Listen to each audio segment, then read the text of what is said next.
Ramadan, jom tanya Ustaz. Satu slot Q&A tentang Ramadan bersama dengan Ustaz dan Ustazah SK Seri Kelebang. Episod 3 bersama Ustazah Aisyah dengan tajuk Syarat Wajib Berpuasa dan Rukun Berpuasa.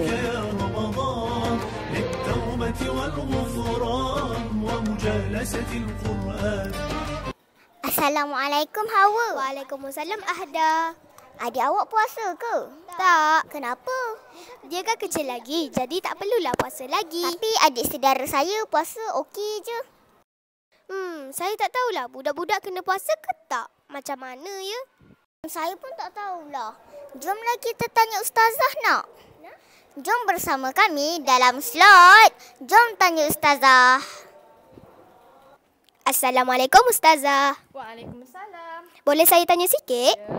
Apakah syarat wajib puasa? Syarat wajib puasa Okey. Nak tahu tak berapa syarat wajib puasa?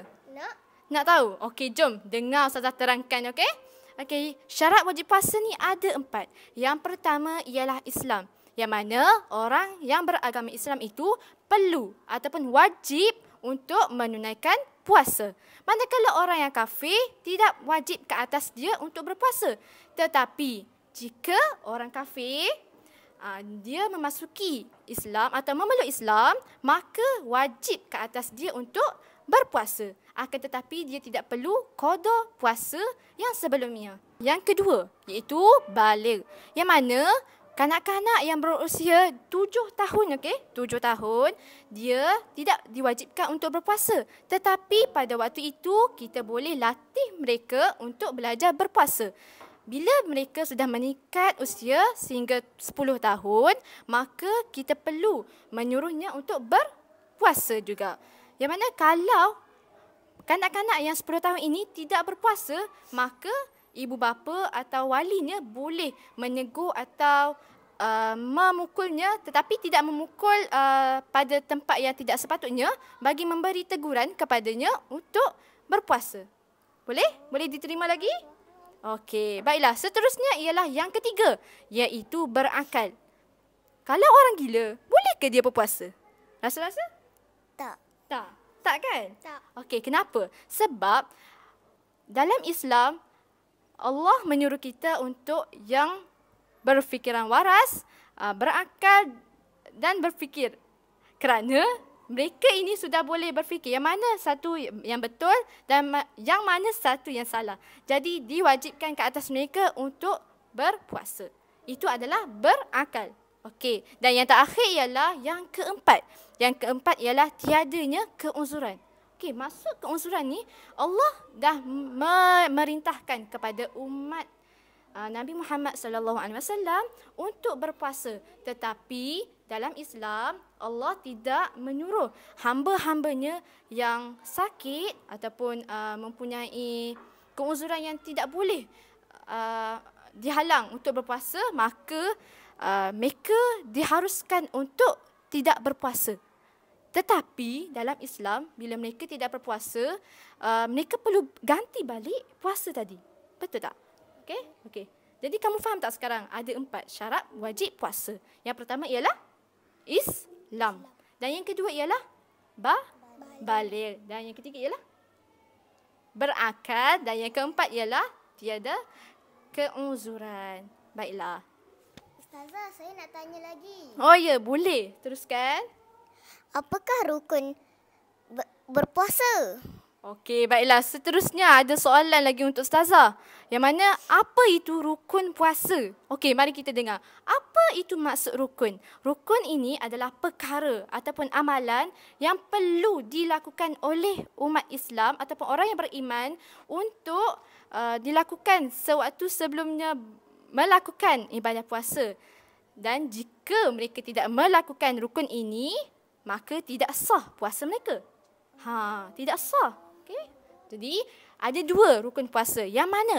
Yang pertama ialah mereka perlu niat pada malam hari. Okey, kamu niat tak pada malam hari? Niat ke semalam? Niat. Macam itulah. Maksudnya kamu kena niat selepas selesainya solat tarawih. Yang mana macam mana kamu niat pada malam hari? Nawaitu sauma ghadin an adai fur ramadana hazihi sinata walillahi ta'ala. Okey, baiklah. Terima kasih Ada. Walaupun ada sedikit kesalahan tetapi betul. Yang mana kita sebaiknya berusaha untuk niat pada malam hari supaya pada keesokan hari kita tidak terkalut untuk niat. Kerana sebab kita bangun dah lewat.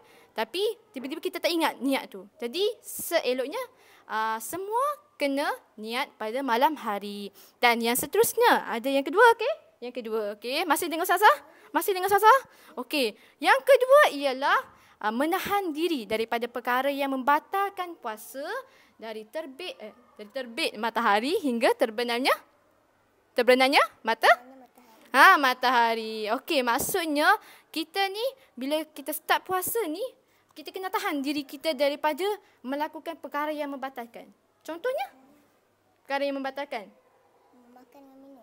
Makan dengan minum. Apa lagi? Sengaja muntah. Ya, betul. Pandai. Jadi, dekat situ kita boleh lihat, kita perlu menahan diri daripada makan dan minum. Dan benda yang sengaja itu kita tidak boleh lakukan.